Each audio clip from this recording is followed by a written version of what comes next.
ನಿಮ್ಮ ಫೋನ್ಪೇ ಸ್ಕ್ಯಾನರನ್ನು ತೆಗೆಯೋದು ಹೇಗೆ ಅಥವಾ ಫೋನ್ಪೇ ಸ್ಕ್ಯಾನರನ್ನು ಎಲ್ಲಿರುತ್ತೆ ಅಂತ ನೋಡಿ ಅದನ್ನು ಶೇರ್ ಮಾಡೋದು ಹೇಗೆ ಅಂತ ಈ ವಿಡಿಯೋದಲ್ಲಿ ತಿಳಿಸ್ಕೊಡ್ತೀನಿ. ಅದಕ್ಕಿಂತ ಮುಂಚೆ ಈ ವಿಡಿಯೋಗೆ ಒಂದು ಲೈಕ್ ಮಾಡಿ, ಯಾರಾದರೂ ಹೊಸ ನೋಡ್ತಾ ಇದ್ದರೆ ಸಬ್ಸ್ಕ್ರೈಬ್ ಮಾಡೋದನ್ನು ಮರಿಬೇಡಿ. ಆ್ಯಕ್ಚುಲಿ ನೀವು ಮನಿನ ರಿಸೀವ್ ಮಾಡಬೇಕಾಗಿರುತ್ತೆ ಫೋನ್ಪೇ ಮುಖಾಂತರ. ಆಗ ನೀವು ಫೋನ್ಪೇ ಸ್ಕ್ಯಾನರನ್ನು ಶೇರ್ ಮಾಡಿ ಅಂತ ಅವ್ರು ಕೇಳ್ತಾರೆ. ಆಗ ನೀವು ಶೇರ್ ಮಾಡೋಕ್ಕೆ ನಿಮಗೆ ಗೊತ್ತಿರಲ್ಲ ಎಲ್ಲಿರುತ್ತೆ ಫೋನ್ಪೇ ಸ್ಕ್ಯಾನರ್ ಅಂತ.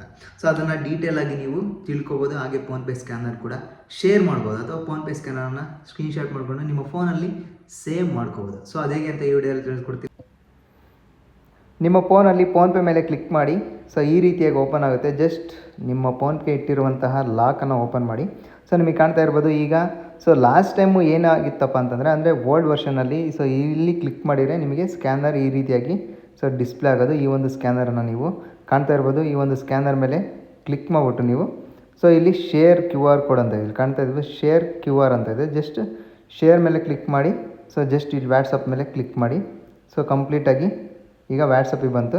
ಇಲ್ಲಿ ನೀವು ಕಂಪ್ಲೀಟಾಗಿ ಶೇರ್ ಮಾಡ್ಬೋದು ಯಾರಿಗೆ ಬೇಕೋ ಅವರಿಗೆ ಸ್ಕ್ಯಾನರನ್ನು. ಓಕೆ, ಜಸ್ಟ್ ಈ ರೀತಿಯಾಗಿ ಸ್ಕ್ಯಾನರ್ ಸೆಂಡ್ ಆಗುತ್ತೆ.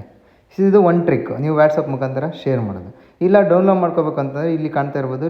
ಜಸ್ಟ್ ಡೌನ್ಲೋಡ್ QR ಕೋಡ್ ಮೇಲೆ ಕ್ಲಿಕ್ ಮಾಡಿ, ಕಂಪ್ಲೀಟಾಗಿ ಡೌನ್ಲೋಡ್ ಆಗುತ್ತೆ. ನಿಮ್ಮ ಫೋನಲ್ಲಿ ಸೇವ್ ಆಗಿರುತ್ತೆ.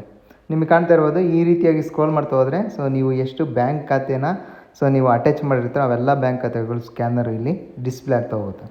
ಇದು ಒಂದು ಟ್ರಿಕ್. ನೀವು ಇಲ್ಲಪ್ಪ ನಮಗೆ ಇಲ್ಲಿ ಆಪ್ಷನ್ ಪ್ರೊಫೈಲ್ ಮೇಲೆ ಕ್ಲಿಕ್ ಮಾಡಿ ಬರೋಕ್ಕಾಗೋದಿಲ್ಲ ಅಂದರೆ ಜಸ್ಟ್ ನೀವು ಕೆಳಗಡೆ ಜಸ್ಟ್ ಸ್ಕ್ರೋಲ್ ಮಾಡ್ತಾ ಹೋದರೆ ಸಾಕು, ಕಂಪ್ಲೀಟಾಗಿ ಇಲ್ಲಿ ಸ್ಕ್ಯಾನರ್ ಡಿಸ್ಪ್ಲೇ ಆಗುತ್ತೆ.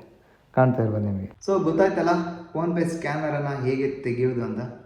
ಈ ವಿಡಿಯೋ ನಿಮಗೆ ಹೆಲ್ಪ್ಫುಲ್ ಆಗಿದೆ ಅಂತ ಅಂದ್ಕೊತೀನಿ. ಹೆಲ್ಪ್ಫುಲ್ ಆಗಿದ್ರೆ ಒಂದು ಲೈಕ್ ಮಾಡಿ, ಯಾರಾದರೂ ಹೊಸ ನೋಡ್ತಾ ಇದ್ದರೆ ಸಬ್ಸ್ಕ್ರೈಬ್ ಮಾಡೋದನ್ನು ಮರಿಬೇಡಿ.